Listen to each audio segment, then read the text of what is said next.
Hi வணக்கம். இன்னைக்கு நம்ம என்ன பார்க்க போகிறோம் அப்படின்னா வெண்டைக்காய் அவியல் செய்கிறது எப்படி அப்படிங்கிறத பார்க்க போகிறோம். நான் அதுக்குள்ளே வெங்காயம் கருவேப்பிலை கடுகு போட்டு தாளிச்சிட்டேன், மறந்துட்டேன் எடுக்கிறது, வீடியோ எடுக்கிறத மறந்துட்டேன். அதனால் முதல்ல பார்த்தீங்கன்னா நான் வெங்காயம் கடுகு கருவேப்பிலை வெங்காயம் போட்டாச்சு. நல்ல நீல வாக்கில் வெங்காயம் கட் பண்ணிக்கோங்க. அதே மாதிரி அதுக்கு தேவையை வெண்டைக்காயை அதே மாதிரி நீல வாக்கில் கட் பண்ணிக்கோங்க. கட் பண்ணி எடுத்துகிட்டு இப்போ வெங்காயத்தை நம்ம நல்லா வதக்கிடலாம். கொஞ்சம் ஓரளவுக்கு வதங்கினதுக்கப்புறம்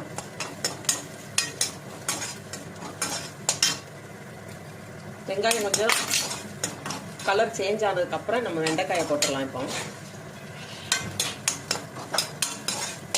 இப்போ நான் வெண்டைக்காய் போட்டுருவேன். இதுக்கு தேங்காய் பார்த்தீங்கன்னா தேங்காய், மிளகாய், ஜீரகம், ஒரு பூண்டு பல், 2 சின்ன வெங்காயம். இது நான் தேவையானது 2 பேர் 3 பேர் சாப்பிட்ற மாதிரி அளவு வச்சுருக்கேன். ஒரு 200 வெண்டைக்காய்னு வச்சுக்கோங்க. ஒரு பச்சை மிளகாய் இவ்வளவு எடுத்துருக்கேன். அதுக்கு தகுந்த மாதிரி நீங்கள் வெண்டைக்காய் அளவு கூடும்போது இதையும் கூட வச்சுக்கோங்க. தேங்காய் கொஞ்சம் சேர்க்கணும். இதை தண்ணி ஊற்றாமல் மிக்ஸி ஜாரில் பிரித்து எடுத்துகிட்டு வந்துடலாம். இப்போ வெண்டைக்காய் இதோட கிளறி விட்டுருவோம்.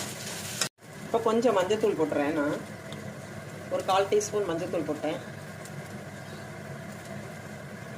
போட்டு நல்லா கலந்து விட்டுருங்க. இதுக்கப்புறம் நீங்கள் கொஞ்சம் சிம்மில் வச்சுக்கோங்க அடுப்பை.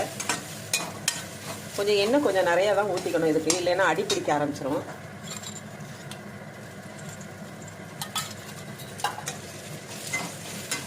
லாஸ்ட்டாக நம்ம இறக்கும் போது கொஞ்சம் தேங்காய் எண்ணெய் சேர்க்கணும். அதனால் அதுக்கு கொஞ்சம் விட்டுருங்க. இல்லை நீங்கள் முதல்ல தாளிக்கும் போதே தேங்காய் எண்ணெயும் கூட சேர்த்து தாளிச்சிருங்க.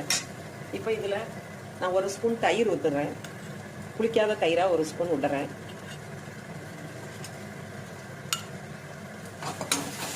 எதுக்காகனா அது அந்த வளவளப்பை போட்டுறதுக்காக தான் அந்த தயிர். இப்போ இதிலே நம்ம சால்ட்டு சேர்த்துடலாம்.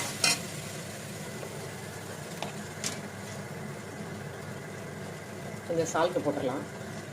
போட்டுட்டு கிளறி குப்புற மூடியை வச்சு மூடிடலாம்.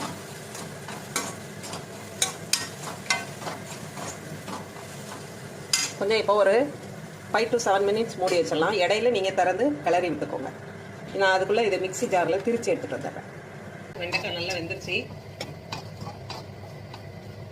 இப்போ நான் தேங்காய், மிளகாய், ஜீரகம் இதெல்லாம் போட்டு பூண்டு சின்ன வெங்காயம் போட்டு திரிச்சு எடுத்துகிட்டு வந்துட்டேன். இந்த மாதிரி இருக்கணும். இதை இப்போ நடுவில் வச்சிடுறேன். நான் இது பச்சை வாசனை போவதுக்காக நம்ம இப்படி செய்கிறோம். வச்சுட்டு ஒரு நிமிஷம் மூடி வச்சுட்டு அப்புறம் கிளறி விட்டுறலாம். இப்போ பாருங்க, நான் இதை ஓப்பன் பண்ணி இப்போ வெண்டைக்காய் அவியலை கிளறி விட்டாச்சு. ரெடி ஆயிடுச்சு வெண்டைக்காய் அவியல். பாருங்க, இந்த கலரில் தான் இருக்கும். இது நம்ம தேங்காய் அந்த அளவு போட்டிங்கன்னா தான் அந்த அவியல் பார்க்கறதுக்கு நல்லாயிருக்கும். பாருங்க, வெண்டைக்காய் அவியல் தயாராகிடுச்சு. எப்படி இருக்குது பாருங்கள், நல்ல டேஸ்ட்டாக இருக்கும். அந்த